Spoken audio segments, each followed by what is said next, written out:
Hello everyone and welcome to the session. आज interpretation of statutes में हम एक मैक्सिम को कवर करने वाले हैं जिसका नाम है उत रेस मैगीज वेलिएट क्वाम पीरियड।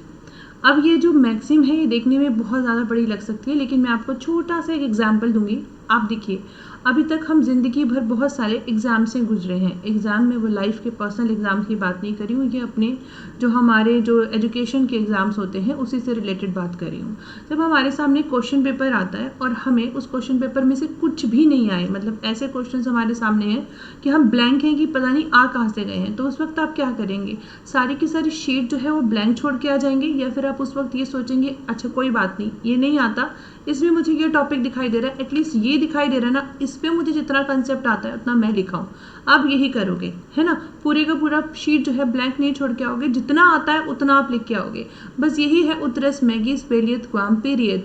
जब भी कोर्ट के पास में कोई भी स्टेट्यूट, कोई भी प्रोविजन आता है जिसको इंटरप्रेट करना है, और वहाँ कोई भी चीज़ ऐसी है जो कि उसकी एम्बिग्यूटी जो है वो क्रिएट कर रही है, मतलब कि वो जो है उसको एक वेग बना रही है चीज़ को, तो कोर्ट उस पूरे के पूरे स्टेट्यूट को या पूरे के पूरे प्रोविजन को खराब करने से, या अगर मैं कहूँ उसको दरकिनार करने से बेहतर ये करते हैं कि उसमें जो मीनिंग निकल करके आ रहा है उसको देख लेते हैं। यानी कि पूरी की पूरी एक स्टेट्यूट्स को वॉइड डिक्लेयर करने से अच्छा है कि उसका जो मीनिंग जहाँ तक उसे यूजफुल बनाया जा सके यूजफुल बनाएंगे।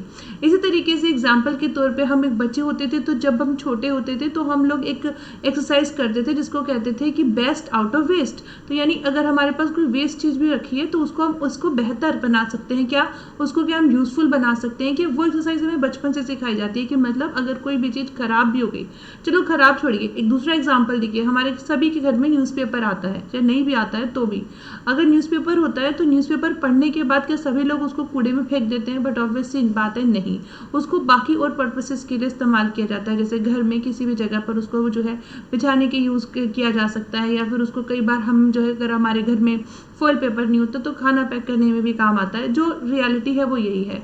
और भी बहुत चीज़ों में न्यूज़पेपर जो है वो हमारा पढ़ने के बाद जो है वो काम आता है, कटिंग करके हम उसके नोट्स भी बना लेते हैं। तो वही चीज़ है कि बिल्कुल वेस्ट करने से अच्छा है कि हम उसको कैसे जो है बेहतर बनाएं। इसी तरीके से कोई भी स्टेट्यूट, कोई भी प्रोविजन कोर्ट के सामने आता है तो उसे दरकिनार करने, उसे वॉइड करने से बेहतर कोर्ट यही करती है कि किस तरीके से इसको जो है यूजफुल बनाया जाए। एक बहुत ही अच्छी सी बात की गई है फारवेल जे के द्वारा, जिसमें वो कहते हैं कि जब तक वर्ड्स इतने जो है वो सेंसलेस ना हो कि अब हम उसका कुछ मीनिंग ही नहीं निकाल पाएंगे, तब तक के लिए हमें कोशिश करनी चाहिए कि हम इस पर्टिकुलर चीज से क्या मीनिंग निकाल सकते हैं।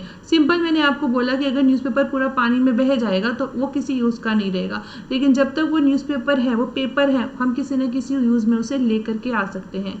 तो यहाँ फारवेल जी यही कहते हैं कि जब तक वर्ड्स एकदम इतने ज्यादा एब्सोल्यूट सेंसलेस नहीं हो गए कि अब उनमें से कुछ हो ही नहीं सकता, कोई मीनिंग निकल ही नहीं सकता है, तब तक के लिए हमें कोशिश करनी चाहिए, मतलब जहां तक पॉसिबल हो हमें जो स्टेट्यूट, जो प्रोविजन कोर्ट के सामने आते हैं उसको इंटरप्रेट करके उसका मीनिंग निकालने की कोशिश करनी चाहिए। रीजन बिल्कुल सिंपल सी बात है, जब लेजिस्लेचर कोई कानून बनाती है तो वो कानून इसलिए नहीं बनाती है कि वो इतना एम्बिग्यूटी हो जाए, उसके अंदर इतना ज्यादा वो अनक्लियर हो जाए कि उसका मीनिंग ही नहीं निकल करके आए और अल्टीमेटली कोर्ट जो है इसको अनकॉन्स्टिट्यूशनल बना दे।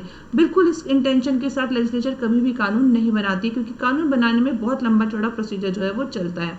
तो ये जो मैक्सिम है वो क्या बोलती है? उत रेस मैगीज वेलियत क्वाम पीरियड, जिसका मतलब it may be rather become operative than null. तो किसी भी चीज को फुली जो है वर्ड डिक्लेयर करने से अच्छा है कि उसको जो है ऑपरेटिव बनाया जाए। ये जो मैक्सिम है ये वो कह रही है, जैसे मैंने आपको बताया कि जो प्रोविजन है उसको इंटरप्रेट करते हुए कोर्ट को ये देखना होता है कि इस पर्टिकुलर चीज को हम कैसे वैलिड बनाएं।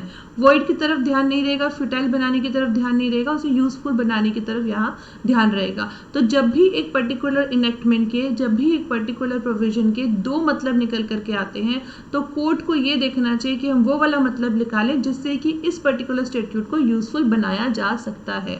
दो अल्टरनेटिव कंस्ट्रक्शन पॉसिबल है तो कोर्ट को वो देना पड़ेगा, मतलब जो कि रिस्पॉन्सिबल होगा for the smooth working of the system, जिससे स्टेट्यूट को इनेक्ट किया गया है, रादर जो हिंडरेंस पुट करता है उसकी बजाय।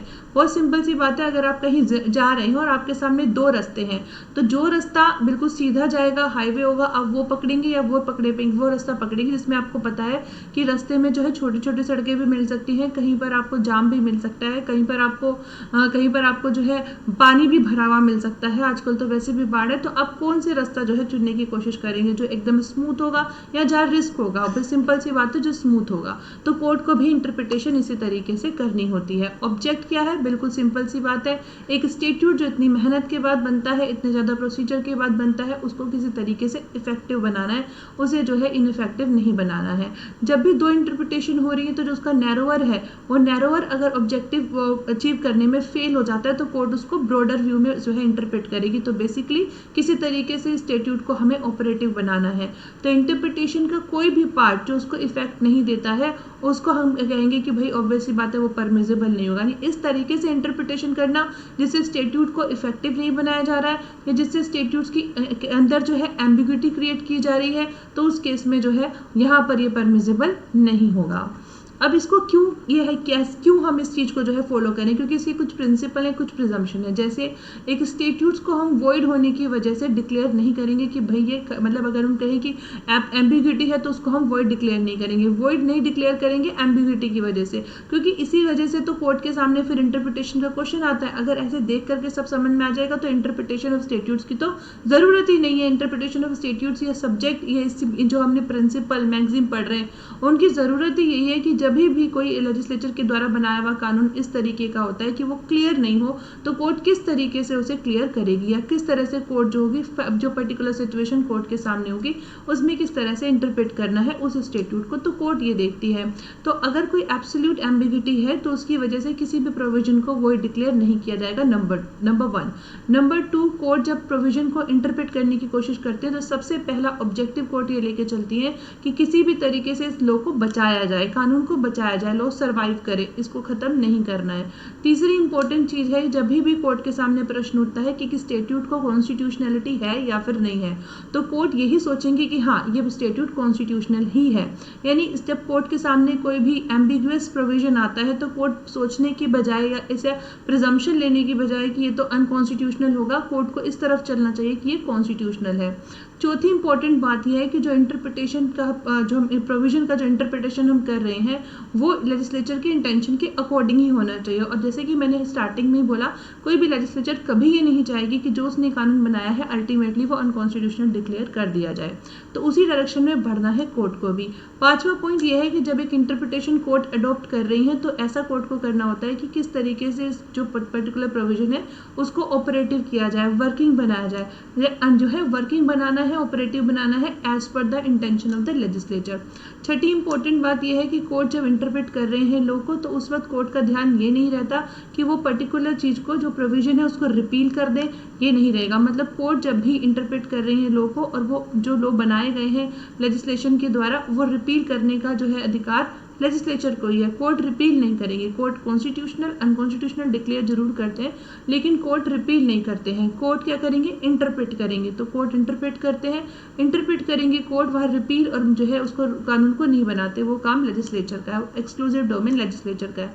तो जब भी कोई भी इंटरप्रिटेशन किसी भी प्रोविजन का स्टेट्यूट का कोर्ट को देना है तो ऑब्वियस सी बात है कोर्ट इसके बजाय कि रिजेक्ट कर दें कि ये पर्टिकुलर प्रोविजन ठीक नहीं है, उसको इंटरप्रेट करने की कोशिश करना चाहिए। क्योंकि रिजेक्शन जो है ना, रिजेक्शन ऑफ कोर्ट के डोमेन में नहीं आता।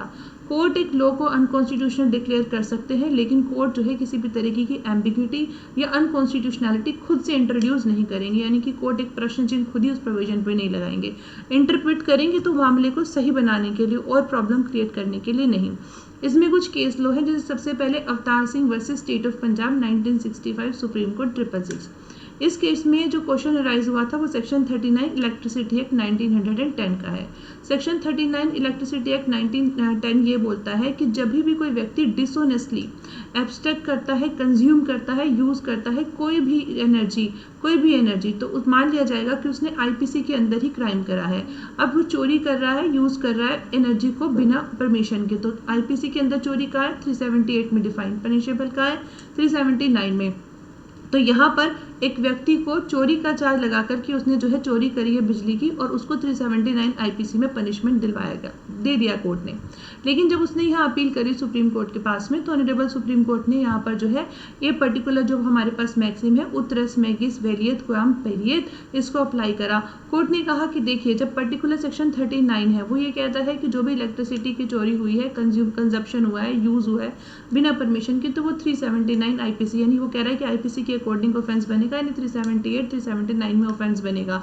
लेकिन इसके साथ साथ ही इस पर्टिकुलर एक्ट का, इलेक्ट्रिसिटी एक्ट 1910 का एक प्रोविजन हो रहा है, वो है सेक्शन 50। तो सेक्शन 50 है वो क्या बोलता है, सेक्शन 50 ये कहता है कि अगर कोई भी व्यक्ति दूसरे व्यक्ति के खिलाफ प्रोसिक्यूशन इंस्टीट्यूट करना चाहता है इस एक्ट के अंदर, यानी इंडियन इलेक्ट्रिसिटी एक्ट 1910 के अंतर्गत, तो प्रोसिक्यूशन तभी स्टार्ट होगा जब ये व्यक्ति जो है परमिशन आए, या तो ऑब्वियस सी बात है, या जो गवर्नमेंट उसके खिलाफ प्रोसिक्यूशन लेके आए, इलेक्ट्रिकल इंस्पेक्टर लेके आए, या फिर एक पर्सन जो अग्रीव्ड है इस पर्टिकुलर बात से किसने चोरी करी है वो यहाँ पर कंप्लेन लेकर के आएगा, तभी सूट इंस्टीट्यूट होगा, वरना प्रोसिक्यूशन होगा ही नहीं। तो 39 को जानते हुए 378 और 379 तो अप्लाई कर दिया, लेकिन सेक्शन 50 का प्रोसीजर जो है फॉलो ही नहीं करा। तो यहाँ पर इस पर्टिकुलर केस में ऑनरेबल सुप्रीम कोर्ट ने कहा कि जो प्रोसिक्यूशन किया गया है, प्रोसिक्यूशन उसके खिलाफ आया है और फिर उसको जो है कन्विक्ट भी कर दिया है, ये बैड है, क्योंकि भाई उसको जो है क्या आपने सेक्शन 50 का प्रोविजन जो है वो फॉलो किया ही नहीं।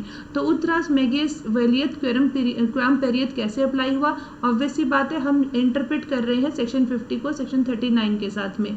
हाँ, लेजिस्लेचर का इंटेंशन सेक्शन 50 को डालने से क्लियर है कि अगर आपने प्रोसीजर लेके आना है तो वो आप इसी तरीके से लेके आओगे। तो उस पर्टिकुलर प्रोविजन को कोर्ट ने रिजेक्ट नहीं किया, इनवैलिड नहीं बनाया, बल्कि उसको इंटरप्रेट करके वैलिड ही बनाया है। तो यही कारण रहता है उत रेस मैगिस वेलिएट क्वाम पेरिएट में कोर्ट का। ठीक है, उसके बाद हमारे पास एक दूसरा केस है, ये है Tinsukia electric supply corporation limited versus state of Assam.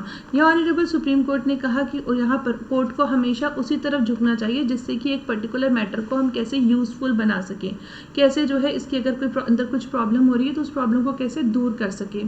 Court को हमेशा जो है प्रोविजन को इफेक्टिव और ऑपरेटिव ही बनाने के लिए तरफ मुड़ना चाहिए। इसी तरीके से HS Vankani versus state of Gujarat का केस है। यहाँ पे ऑनरेबल सुप्रीम कोर्ट ने कहा कि कोई भी अगर ऑब्स्टेकल आती है, कोई भी अगर प्रोविजन को इंटरप्रेट करने में प्रॉब्लम आती है तो उस प्रॉब्लम को दूर करती है कोर्ट इंटरप्रेट करते हुए। लेकिन अगर ऑब्स्टेकल जो है वो इम्प्लीमेंटेशन में प्रॉब्लम क्रिएट कर रही है तो कोर्ट को क्या करना चाहिए, कोर्ट को इस तरीके से इंटरप्रेट करना चाहिए कि अब्सर्ड रिजल्ट नहीं आए, मतलब ऐसे रिजल्ट ना आए जो कि वेस्ट हो। ये वेल सेटल्ड प्रिंसिपल है कि construction should not put on A statutory provision जो अब्सर्डिटी क्रिएट करता है। तो अब्सर्डिटी क्रिएट करने का तो यहाँ मतलब ही नहीं है। उसके बाद में KB Nagpur MD ayurvedic versus union of India, जहाँ section 7 subsection 1 Indian medicine central act का जो था यहाँ पे कंस्ट्रक्शन को लेकर के जो है क्वेश्चन आया था। तो ये जो प्रोविजन है वो ये कहता है कि president, vice president, member of the central council है वो तब तक जो है ऑफिस में बने रहेंगे जब तक उनके सक्सेसर को इलेक्ट नहीं किया जाता या नॉमिनेट नहीं किया जाता। अब बड़े ध्यान से समझना क्या कह रहे हैं कि जो यहाँ पर काउंसिल है उन काउंसिल के प्रेसिडेंट, वाइस प्रेसिडेंट, मेंबर तब तक अपने ओहदे पर बने रहेंगे जब तक कि उनके सक्सेसर को इलेक्ट नहीं किया जाता है, नॉमिनेट नहीं किया जाता है।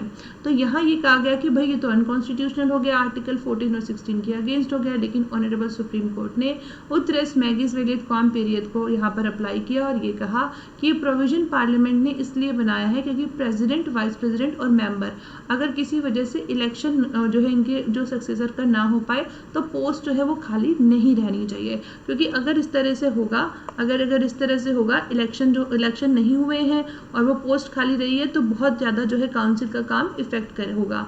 तो वो काउंसिल का काम इफेक्ट ना हो इसी के लिए प्रोविजन बनाया गया है कि जब तक वो दूसरा सक्सेसर नहीं आ जाता है तब तक वो बने रहेंगे। तो ये तो एक क्या हुआ, उत रेस मैगिस को यहाँ पे अप्लाई किया गया कि भाई ये तो जो प्रोविजन है वो किस लिए है, वो तो प्रोविजन बनाया ही किस लिए गया है ताकि किसी भी तरीके की अब्सर्डिटी ना हो, किसी भी तरीके की प्रॉब्लम ना हो। तो हम यहाँ पर इस पूरे प्रोविजन को खत्म नहीं करेंगे बल्कि इसको ब्रॉडर इंटरप्रिटेशन देने की कोशिश करते हैं और यही जो है हमारा उत रेस मैगिस वेलिएट क्वाम पेरिएट का ऑब्जेक्टिव है। आई होप आपको छोटी सी क्लास समझ में आई हो तो प्लीज़ लाइक कर दीजिएगा, channel subscribe. Thank you so much.